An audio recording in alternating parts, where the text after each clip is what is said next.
Hi guys. Hi everyone. Good morning.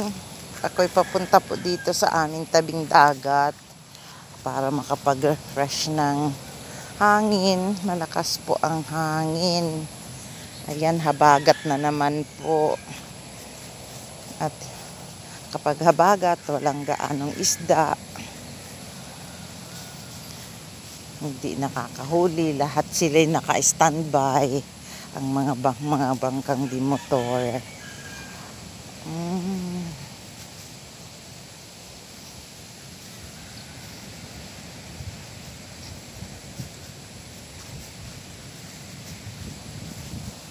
Good morning. Ayaw ko sa iyo. Ang kalang. Dadaan lang ako. Siya ang kumakain ng mga damo. Tingnan niyo po.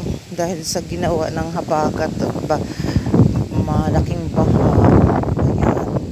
Nagati-hati na ang aming dalampasigan. Hindi na po maganda. Mahirap pong maglinis kasi naulan. Tapos nangahangin.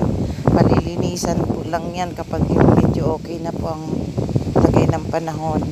Sa ngayon po ay hindi po na nalilinisan to dahil sobrang lakas ng hangin at ulan ng nakaraang mga araw. Buti nga po nagsarado. Dati po yan ay talagang nandito ang tubig. Ayan po ang mga hinakot ng tubig dito sa dagat. Ayan, kaya pati itong aming ilog, ayan po. Ang sarap ng hangin, no?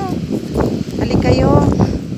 Sarap ng hangin, kaya lang ang lakas ng ano. Ayan, ang original na kung ano talaga ng tubig namin. Dahil yan ay pumunta doon, no? Nung kasalukuyang bumaha ng todo, lakas ng ulan. Yan po ang resulta ng ano. Pero ang original po talaga niyan ay doon. Ayan, doon. Pero hanggang sa dumating po yung panahon na wala nga po gaanong tubig, dito nagpunta. Ngayon, parang bumabalik na siya ngayon. Dito. Sarap ng hangin. Kaya lang hindi makaligo dahil ang lakas. Tingnan nyo po. Ang lakas ng ano. Habagat po yan. Habagat. Kaya ganyan.